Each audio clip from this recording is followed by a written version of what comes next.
Class 6 NCERT आज हम फिर से पढ़ रहे हैं। ठीक है, अब देखिए, मैंने पिछली वीडियो में आपकी 2.1 प्रश्नावली ख़त्म कर दी थी। ठीक, अब हम समझेंगे प्रश्नावली 2.2 के लिए टॉपिक।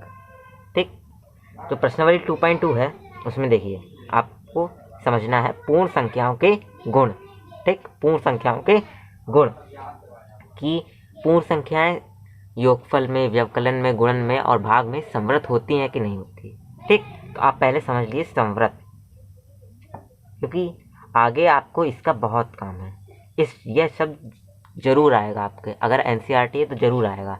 ठीक, देखिए समृद्ध का मतलब होता है लागू होना, अप्लाई होना। ठीक, जैसे कि पूर्ण संख्याओं में ले लेते हैं। ठीक, कोई भी टीचर आपको ऐसे समझाएगा कि पूर्ण संख्याओं में, जैसे एक पूर्ण संख्या है 1 होती है पूर्ण संख्या, और एक और पूर्ण संख्या है कौन सी 5। ठीक, इनको अगर हम जोड़ें क्या आएगा 6 आएगा। 5 एक 6 होता है।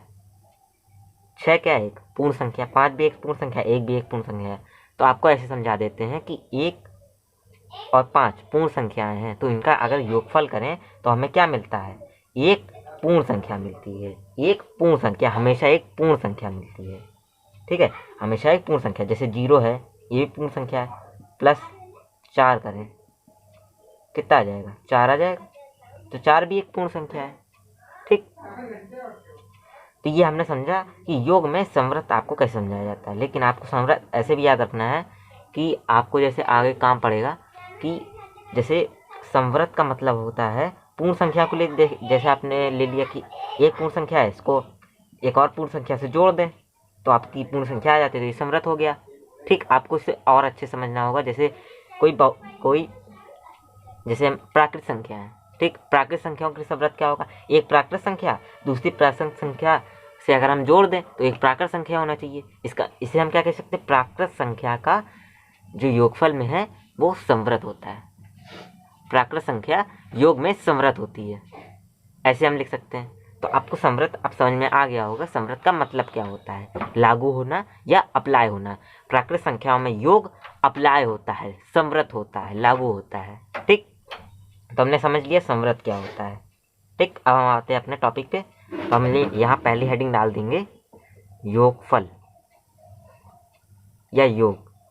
ठीक, देखिए मैंने आपको पहले अभी बताया कि पूर्ण संख्या क्या होती है,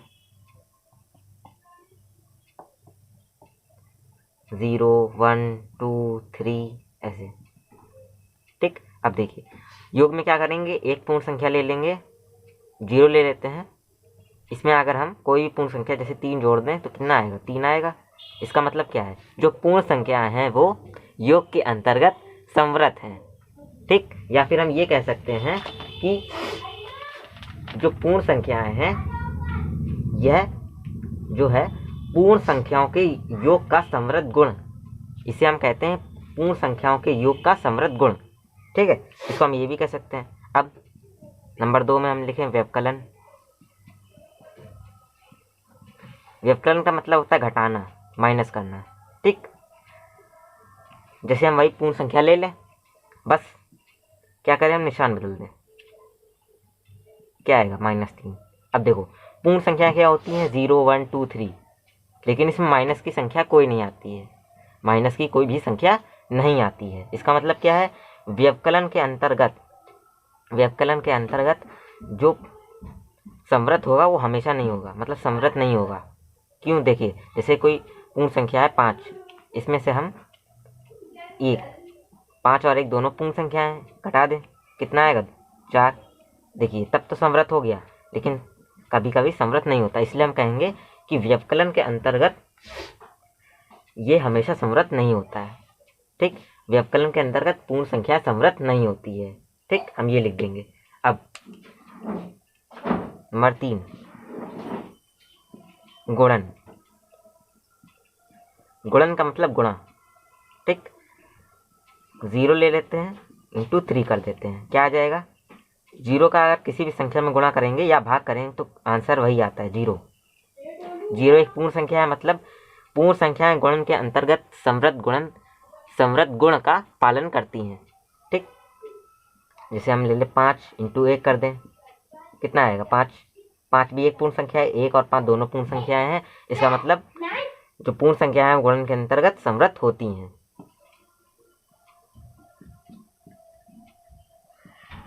भाग में देख लेते हैं, 0/3 कर दें। अगर हम 0/3 कर दें, 0 का हम 3 में डिवाइड, या फिर इसको हम लिख सकते हैं 0 भाग का निशान लगाते 3 लिख दें। इसका मतलब यही है, ठीक। तो इसका अगर ये हम करेंगे तो मैंने कहा था 0 का किसी भी संख्या में गुणा या 0 का किसी संख्या से डिवाइड कर दे, मतलब 0 अपॉन कर दे कुछ, तो आंसर क्या आता है 0। तो 0 एक पूर्ण संख्या है, इसलिए हम क्या कह सकते हैं। लेकिन जैसे हम लिख दें कि इसको उल्टा कर दें, 3/0 कर दें। अगर किसी भी संख्या के अपॉन में मतलब बटे में 0 है तो उसका मान आता है अपरिभाषित, जिसे आप परिभाषित ना कर सकें, ठीक। ये भी व्यवकलन जैसा ही है, कहीं कहीं पे समृद्ध हो जाता है, कहीं कहीं पे समृद्ध नहीं होता। तो हम यही लिख देंगे कि पूर्ण संख्याएं भाग के अंतर्गत समृद्ध गुण का पालन नहीं करती हैं, ठीक है। ये भाग में देख लीजिए, और भी देख लीजिए कि जैसे 2 भी एक पूर्ण संख्या, 3 भी एक पूर्ण संख्या है, तो हम इसको क्या लिख सकते हैं 2, ठीक। जो निशान उसे लगा दें भाग का, आगे क्या है 3, मतलब 2/3। अब देखिए ये जो संख्या है इसे कहते हैं परिमेय संख्या।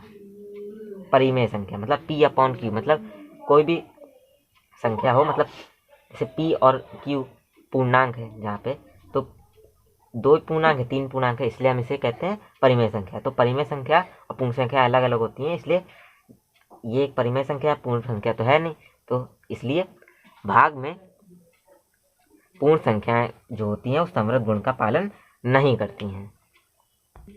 अब हम समझते हैं कि जैसे कोई संख्या है a, जहाँ जो a है वो क्या है पूर्ण संख्या है।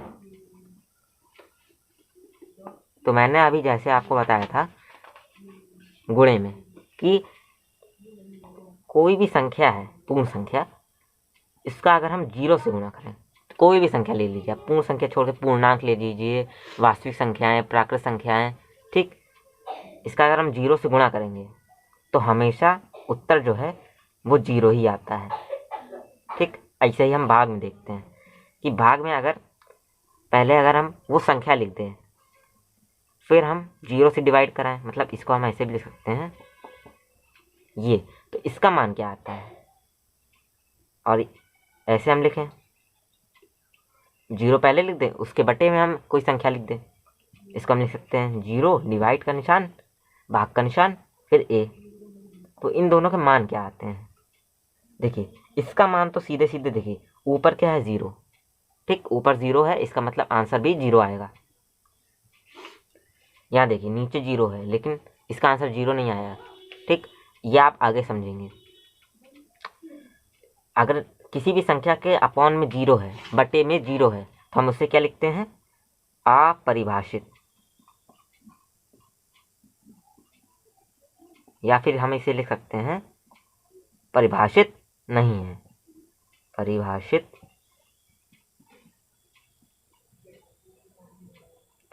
नहीं है, हम इसे ये लिख सकते हैं, ठीक है। तो कभी भी अगर 0 नीचे आए तो हम उसे लिख देंगे अपरिभाषित, और कभी भी अगर 0 ऊपर आए तो हम उसे लिख देंगे सीधे सीधे 0, शून्य।